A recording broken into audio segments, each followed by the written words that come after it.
দশম শ্রেণীর প্রিয় শিক্ষার্থীবৃন্দ, আশা করি তোমরা ভালো আছো। আজকে আমরা তোমাদের গণিত বইয়ের অধ্যায়ের নবম ত্রিকোণমিতিক অনুপাত এই অধ্যায়ের অনুশীলনী 9.2 এর 22 আর 23 আজকে আমরা দুইটা অঙ্ক শিখবো। অঙ্ক কয়টা? দুইটা। এখন আমাদের দেখো 22 এ দেওয়া আছে, দেখা হচ্ছে cos 3a equal 4 cos cube a minus 3 cos a যদি এর মান 30 হয়। কত হয়? এর মান 30 হয়। তাহলে আমাদের লিখব, দেওয়া আছে a ইকুয়াল 30, তারপরে বাম পক্ষ লিখে বাম পক্ষের মান বসাবো, যে মানটা আসবে ডান পক্ষে ঠিক ওই একই মান আসলে অঙ্কটা হবে। আমরা লিখতে পারি, দেখো ভালো করে দেওয়া আছে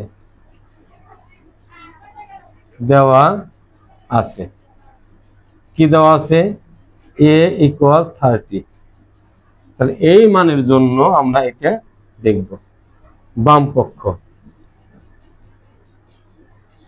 ইকুয়াল cos 3a। এখানে বুঝতে হবে যে এর মান হচ্ছে 30, তাহলে cos এবং 3 এর মাঝখানে কোনো গুণ চিহ্ন নাই, শুধু 3 এবং a এর মাঝখানে গুণ চিহ্ন আছে। লিখতে পারি এখানে cos 3 ইন্টু 30, তাহলে cos কত হয়? 90। ছক দেখো, cos 90 কত হয়? 0। শেষ। বুঝতে না বুঝে নাই। তারপরে ডান পক্ষ আমরা চলে যাই, ডান পক্ষ 4 cos cube a minus 3 cos a, 4 into cos cube 3 into cos 30। এখন ছকে যাও, cos 30 এর মান কত? 0। cos 30 এর মান কত? হ্যাঁ, cos 30 মান হলো √3/2। তারপরে কিউব 3 গুণন √3/2। খুব গুরুত্বপূর্ণ অঙ্ক, একদম সহজ এবং বোঝার বিষয়। এখন 4 ইন্টু এই কিউব যাবে √3 এর উপরে, যদি যায় তাহলে কি হবে? 3টা তো, তাহলে 3টা হলে আমরা জানি কি জানি, তাহলে √3 হোল স্কয়ার ইন্টু √3, স্কয়ার রুটে কাটা যায় 3√3, তাহলে কি থাকে? 3√3, 2 পাওয়ার 3 8 মাইনাস লব হরে কাটাকাটি যায় না, লবের সাথে লব গুণ, হরের সাথে হর গুণ, 3√3 2 কত? 4 দুগুণে 8, তাহলে 3√3 divided by 2 minus 3√3 divided by 2 equal 0। বাম পক্ষ 0, ডান পক্ষ 0। তাহলে লিখতে পারি, সুতরাং বাম পক্ষ ইকুয়াল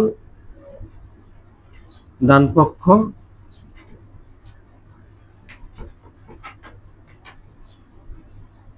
দেখানো হলো। আশা করি বুঝতে পেরেছি। এখন আমরা শুরু করব টেস্ট নাম্বারে। এটা মুছে ফেলি।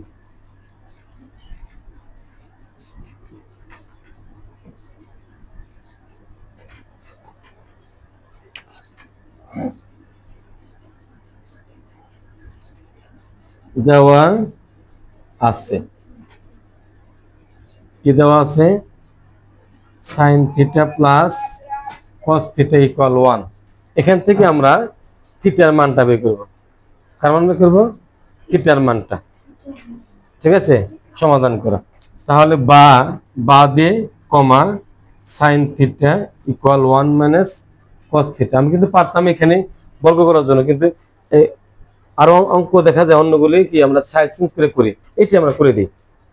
যোগ থার কি হলো? বিয়োগ। এখন আমরা বা sin থিটা কি করব?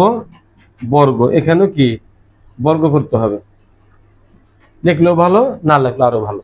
দেখি sin theta whole square 1 minus cos theta whole square, তাহলে এটা কি হবে? sin square theta. এর সূত্র কি? a minus b whole square, a square minus 2ab plus b square, a বলতে 1 স্কয়ার সূত্রের 2, b বলতে a বলতে 1, b বলতে cos theta plus cos square theta. এখন সমজাতীয় করব, কি করব? সমজাতীয়। তাহলে এটাকে ভাঙাবো না এটাকে ভাঙাবো, এটা নিয়মটা কি আমরা ভুলে যাই। আবার sin square theta plus cos square theta equal 1, cos sin square theta equal 1 minus cos square theta, cos square theta equal 1 minus sin square theta. কোনটা ভাঙাবো? যেটা পরিমাণে কম। এটা এটা cos থিটা মিলা গেল cos স্কয়ার থিটা, cos তো আছে, তার কোনটা চেঞ্জ করব? এটা। তাহলে sin স্কয়ার থিটা কি হবে?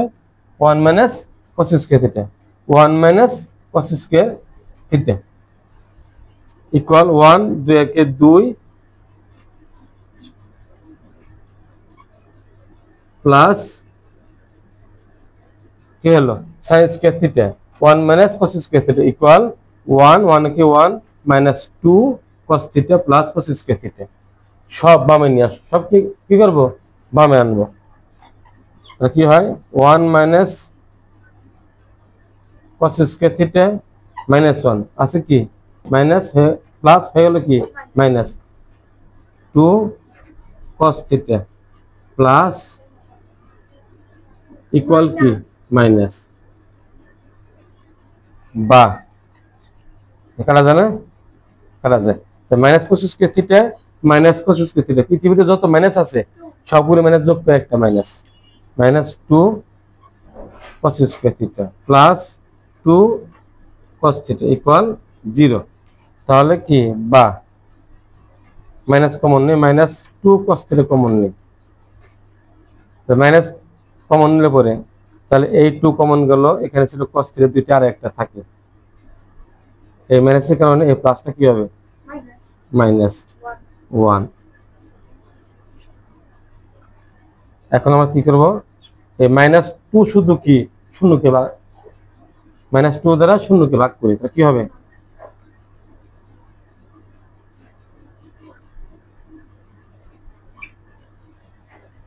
বুঝছে না? বুঝে নাই?